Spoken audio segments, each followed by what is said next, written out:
Alright, y'all. Girl secretly interrogates her kidnapper on 911 call. The case of Denise Lee. If y'all are new to the channel, subscribe right now. Let's check it out.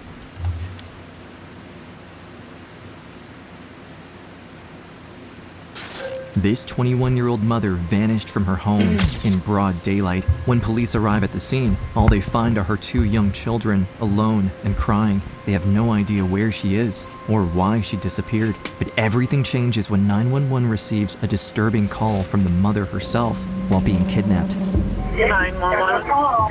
Please, my name is Denise, and I just want to see my kids again. Trapped in her kidnapper's car, she's managed to steal his phone and dial 911 without his knowledge. On the call, she makes it seem like she's talking to the kidnapper, but in reality, she's giving crucial information to the dispatcher. What's your home address, do you know? Can you just come into my house? I'm a cancer. But what the kidnapper doesn't know is that she's the daughter of a veteran agent trained to track fugitives, and she's doing exactly what her father told her to do in a situation like this. Do you have a blindfold on? The kidnapper's phone is a burner phone, so her father can't trace her exact location. Her only chance of survival is to gather information from the kidnapper before he realizes what she's doing. What is the address that you're at? It's now up to her and her father to work together and leave more clues for him to follow in the hope that he can stop whoever took her and find her before it's too late. I have helicopters, dogs, and every unit on it. I'm not going to give up until I find my daughter.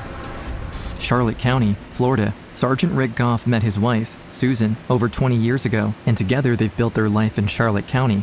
Worked for the sheriff's office so long, I was considered the toughest person around and stuff. And since I worked undercover so long and didn't care about anybody, and then I can remember when Denise was born, we took her to Methodist Church for daycare. I had to drop her off that day, and I'm fighting back, tears and stuff like this, because that's my baby girl, As the years go by, Rick watches Denise grow into a young woman, and before long, he witnesses her finding the love of her life, Nathan Lee. Oh, look at that cute face. What's up? We started dating on January 19th, which, Valentine's Day is almost a month after that. I was kind of getting nervous because Let me move my webcam real quick so y'all can see.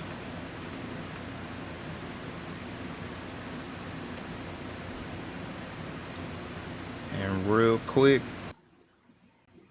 Alright, y'all. Valentine's Day is almost a month after that. I was kind of getting nervous because I didn't know what to do. She found that ring with the heart on it with the little stone in the middle of it. I know it doesn't sound very special or romantic, but that ring was more special than even her engagement ring. In 2005, the couple marries and sets off to begin a new life, buying a house in a nearby residential area. Damn, 2005, I was born 2 years later. 3 years later, Rick has become the proud grandfather of two boys, Noah, a 2-year-old, and Adam, just 6 months. It's now January 17th, 2008. Around 3:30 p.m., Rick gets a phone call from his son-in-law, Nathan. He picks it up and immediately asks if they'd like to come over for dinner, but Nathan quickly cuts him off and says he's just gotten home and can't find Denise anywhere. I opened the door, and the first thing I noticed was the heat. It was super hot inside. I walked over into the bedroom because Noah was crying, but Denise she's not there, and I don't know where she is. Nathan said the kids were there by himself, and I knew for a fact Denise would never leave those kids in the house, so I knew something was wrong. Rick doesn't waste a second and rushes to his daughter's house. Nathan has already called 911. By the time Rick arrives at the house, police officers are already talking to Nathan. Their tone makes it clear. They see him as a suspect in his wife's disappearance. And I understand it. You watch a lot of these types of shows and it's always the husband. But luckily, Denise's dad arrived and that changed everything. As soon as the officers see Rick and realize that Nathan is his son-in-law, they immediately back off. They know Rick well from his long career as a respected cop and expert fugitive tracker and trust his judgment. In law enforcement, you always think it's the husband or family member, but I knew Nathan didn't do anything to Denise. Nathan and Denise lived out there by themselves with one neighbor. My first instinct, I wanted to go and interview the neighbor. While talking to the neighbor, she brings up something strange she had noticed around 2 p.m. She recounts seeing a green Camaro pull into Denise and Nathan's driveway, driven by a white man she had never seen before. And she goes, when he pulled in the driveway, he kept staring at me. So I got scared and I ran inside of my house.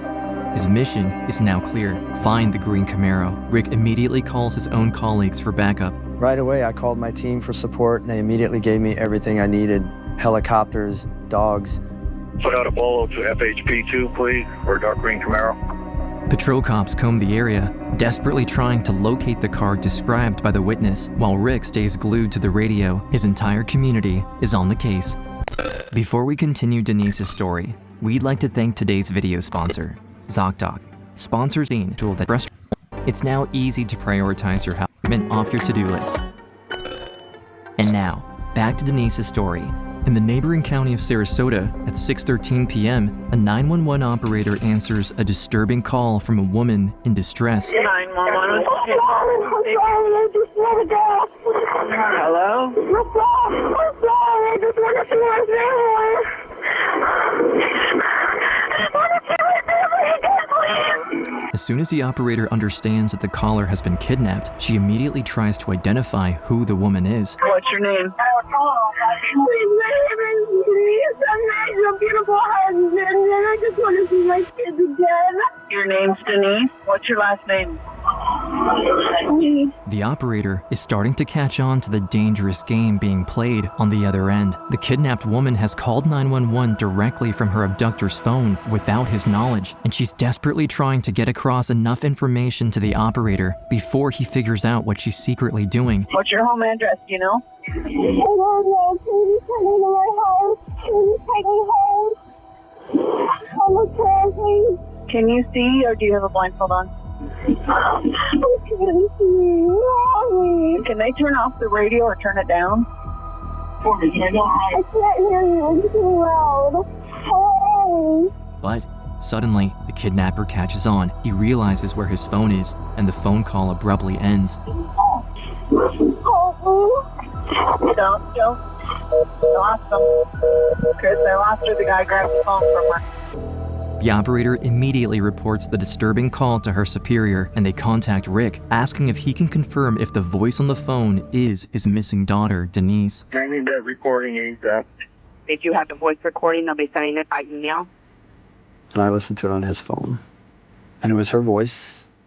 She was under stress in there. She was screaming and crying and stuff like that. Hearing his daughter in distress on the phone is a devastating experience for a father, and Rick has been on the force long enough to recognize the terrible danger Denise is in. But his daughter is smart, and he's taught her everything she needs to know in the event of a situation like this one. Kind of made it sound like she was talking to him while she's really talking to dispatch.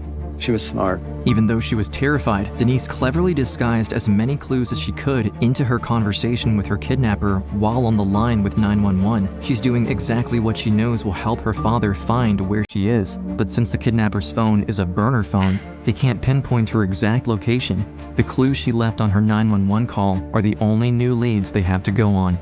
After hearing Denise's call, Rick updates his family, including his wife and Nathan, about the situation. At least they now know Denise is alive. The call from Denise came in. That was the first ray of hope. I couldn't keep my brain from diving in to what she was going through. I just couldn't get it out of my head. Just then, another clue comes in from the Sarasota Sheriff's Office. For a moment, Rick is elated, thinking perhaps they've found his daughter. Instead, he receives a recording of a different 911 call that came in at 6:22 p.m., just 10 minutes after Denise's, from someone alleging to know the kidnapper's identity. Police emergency operator Bonnell. I just got a call from my dad, and his cousin came over his house. He borrowed a shovel and the gas tank with a girl in the car, and she was tied up. And the girl got out of the car, and my dad's cousin went and put her back in the car. What's the cousin's name? Mikey King. Michael King. And what does he look like? I just know he has dark hair, he's white. What's the cousin driving? A green Camaro. They finally have a name, Michael King. He matches the description from Denise's neighbor's witness statement, including the fact that he drives a green Camaro. Rick's first thought when Denise was kidnapped had been perhaps she was taken by someone connected to his job, a criminal seeking revenge, but Michael King's name means nothing to him. Michael King owns a house on Sardinia Avenue in Northport, Florida, a few minutes from Denise's house. With Rick in close contact, a raid squad rushes to King's house, but as soon as they arrive, they're disturbed by what they find. We have the house on with the 3 units on scene. 2 of us are in plain clothes. Nobody's coming to the door. They don't see any car. There is a TV on and it sounds like voices in the home. Airport, the 2 marked officers at the front. It's the uniform officers there. As they enter the house, the blaring TV is the only sound they can hear. The volume is turned all the way up, echoing through the empty rooms. Most of the furniture is gone, and trash is scattered everywhere. When they finally clear the house, they're devastated. Denise isn't there. Would you have duct tape wadded up in a bedroom with long strands that look like long brown hair?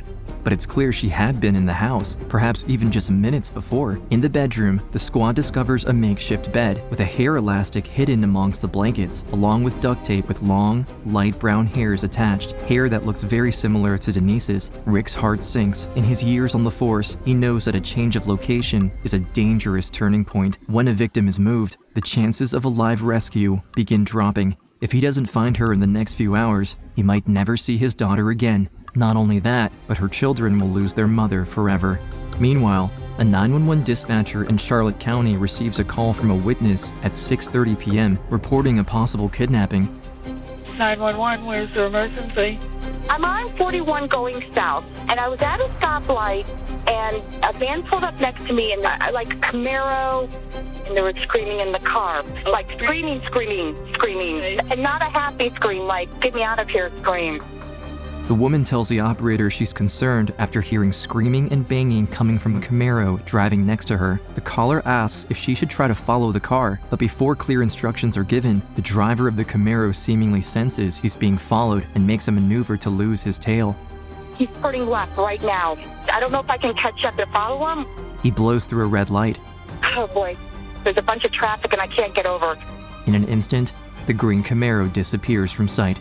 Dang. And it's at this moment, in the 911 center, that a crucial mistake is made. The operator passes on the caller's complaint, but there's a miscommunication. No officers are dispatched to the green Camaro's last known location, and the rest of the team searching for Denise, including Rick, never hear about the call.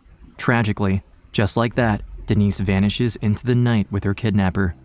It's now 9:15 p.m., more than 6 hours since Denise was kidnapped, and several hours since any of the previous 911 calls. Rick, his wife, Nathan, and Denise's siblings are frantic. They have the kidnapper's name. They've found his house, where signs suggest someone had been held. They know his car, its color, its license plate, every detail. So, how is Denise still nowhere to be found? Rick tirelessly continues his search for his daughter, exploring every possible avenue. All the while, he stays glued to his police radio, desperate for any kind of update. Suddenly, he hears something. A green Camaro has been spotted, and highway troopers and sheriff's deputies are in pursuit. I heard on the radio how it would have chased them till their tires fell off that night, I can tell you that. Central Florida tag, green Camaro, not stopped, just following. Tag is verified by FHP. He picks up the radio and listens closely as the arrest unfolds. Central audience, be advised. FHP has a vehicle stop. Michael King is 1012. Female is... But suddenly, the radio goes silent, and just as Rick asks law enforcement on the scene for an update via his radio, he's cut off by devastating news. Female is not with the vehicle. Michael King is alone in the car. Somehow, Denise is still missing, and now the question remains, if she's not with her kidnapper, then where is she?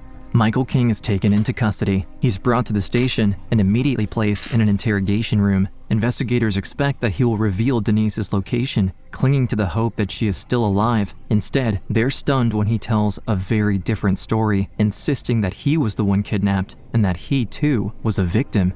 When you saw me, you told me that you come out to me and said you were the hostage. You were a victim, you were a hostage. Right. You understand that? Okay. So that is true? Okay. Police don't buy his story, but Michael refuses to budge, sticking firmly to his version of events. Time, however, is running out, and so investigators work with what they have and begin a thorough search of his car. They discover a heart-shaped ring in the back seat of the green Camaro. To confirm if the ring belongs to Denise, they call in Nathan and Rick. Detective Morales called me and said there's some jewelry that was left in his vehicle that they needed me to identify to see if it was hers. I need you to go ahead and describe her jewelry. You had a heart necklace with a stone in it. Her wedding ring was white gold, and she also had a silver heart ring.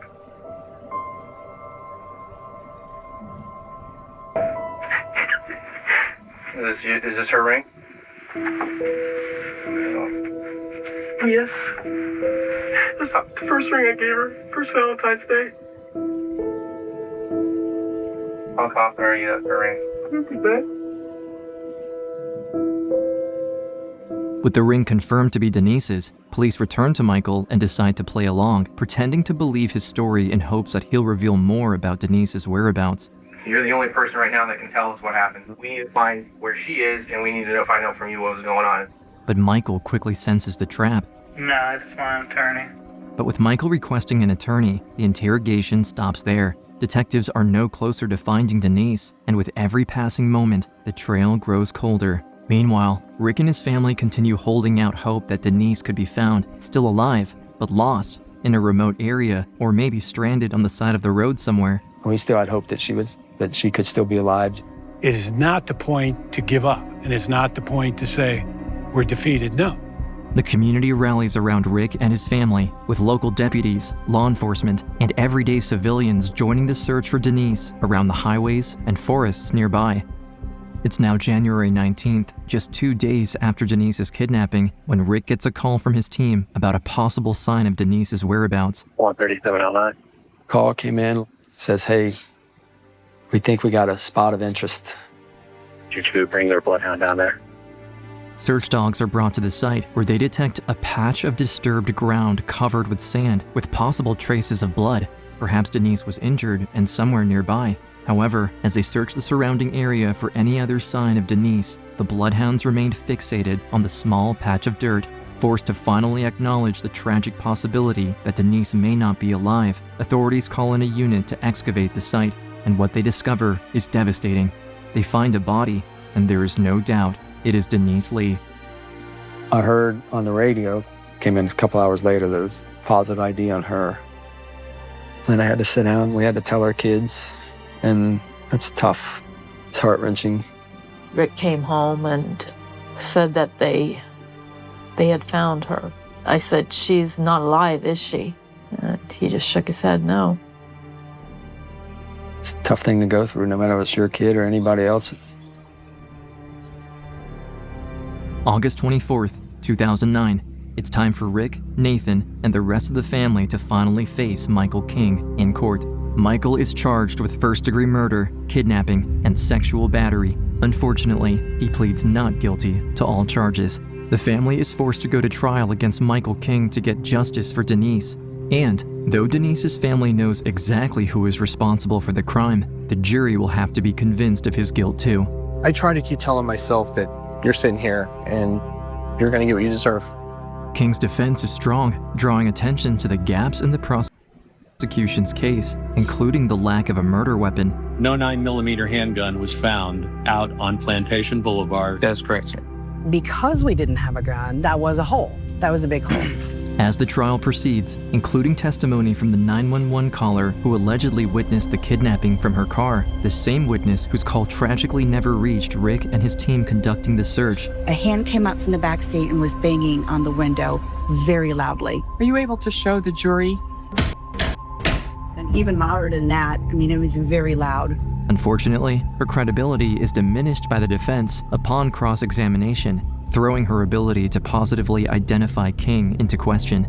You can't identify who the person was in the vehicle, can you? I cannot. There's also doubts raised about circumstantial evidence found in King's car, including a mud-covered shovel and gas tank, referenced in that second 911 call where Rick and his team learned Michael King's name. Even though King was arrested covered in mud and Denise's body was found buried, there's not enough of a connection there to impress a jury. The trial is difficult for Denise's family as they hear more about the facts of the case. Then, the family is forced to relive Denise's harrowing ordeal as her 911 call is played for the jury. Please, my name is Denise. I'm your beautiful husband, and I just want to see my kids again. Her distress echoes through the courtroom, sending chills through everyone present. But in spite of Denise's terror, her secret call serves as powerful evidence against King. The jury hears Michael King's voice in the background. Not only that, but they also hear her brave attempt to give the 911 operator clues as to her whereabouts. Are you going to let me out now? Oh, please. In fact, what King never counted on is that Denise, even from beyond the grave, was never going to allow him to get away with her kidnapping and murder. We had an abundance of evidence, and a lot of that was from Denise herself. At every turn, Denise left evidence to help the prosecution build their case. First, her heart-shaped ring in the car, the one she knew Nathan would immediately recognize. She left her hair elastic and her hair behind on the duct tape found in King's bedroom. It was clever. She hid her ring in the back seat because she knew she wasn't going to be found, probably. She pulled hair out by the roots and stuck them under the back seats. She knew about DNA had to have the roots and stuff. Denise thought like a cop. She had the presence of mind to take that ring off, put it in the car. She gave us of evidence knowing that we would find that car, and we know that she was in that car. With both the prosecution and defense having presented their cases, the decision now rests with the jury. After 2 hours of deliberation, they return to the courtroom with a verdict. We, the jury, find as follows as to count one of the indictment. The defendant is guilty of murder in the first degree as charged. Michael King is sentenced to death for his crimes. A sense of relief spreads across the room. Let's hear that again. Let's run it back. Let's run it back. Michael King is sentenced to death for his... Sentenced to death. This is beautiful, bro. Yes, deserve. Give him the chair. Pack him up. His crimes. A sense of relief spreads across the room. The family is in tears. Denise's efforts succeeded in catching her killer and ensuring he would never hurt anyone else ever again. I knew, okay, Denise won. Denise won. She's absolutely a hero. She took this murder off the street, made sure we had plenty of evidence, and there's no doubt in anybody's mind that he's a killer. On behalf of my sons, Noah and Adam, I'd like to thank everybody so much. Denise was my soulmate. I'm going to miss her so much. I don't know how I'm going to go through the rest of my life without her. Even after Michael's sentencing, Rick, Nathan, and Denise's family, saddened by their loss but proud of Denise's strength, want to ensure something like this will never happen again. Rick and his family believe that if the kidnapping witness's misfiled call had been properly dispatched, Denise could have been saved. Instead, the miscommunication meant that Rick and his team never even knew about the sighting until it was too late. I wanted people that made mistakes to be held accountable. It is the sheriff's responsibility to provide the best public safety that they possibly can to their citizens. And Denise wasn't given the best public safety to their citizens. Their efforts led to meaningful change. We had cars on the road waiting to apprehend the guy right where she was at. But they never dispatched the car. So, on behalf of my daughter, I'd like to see this bill passed. They helped pass the Denise Amber Lee Act, which establishes new statewide standards for 911 operators, requiring them to complete more than 200 hours of training. Nathan also takes on a mission on his own and starts the Denise Amber Lee Foundation. He travels all over the country sharing Denise's story with 911 emergency operators. Denise's story can change things. That was my coping. That was my medicine. That was my way of getting through this, was seeing Denise make a difference. Denise's sister, Amanda, decides to become a 911 dispatcher in her sister's honor, determined to make a meaningful change in her everyday life. To this day, she remains dedicated to the profession. Denise's children, Noah and Adam, now young adults, carry their mother's story with pride. And finally, years later, Nathan is able to recover something deeply meaningful, a precious reminder of his wife. Now that all of King's appeals are done and everything is over, we don't need this evidence anymore, and I was very happy to be able to release that to him. There it is. This is the ring that she had. Yeah, it's special. I'm really glad I got this back, and I was really excited to show it to the boys, and that was the first thing they said. It was like, wow, she had really small fingers. I always write her name in the in the clay before every at bat, just to like know that she's there with me. I always say she sacrificed herself to make sure we were safe. We came first. We're a part of her, and I feel like people hearing from us can kind of see how important she was, how amazing she was.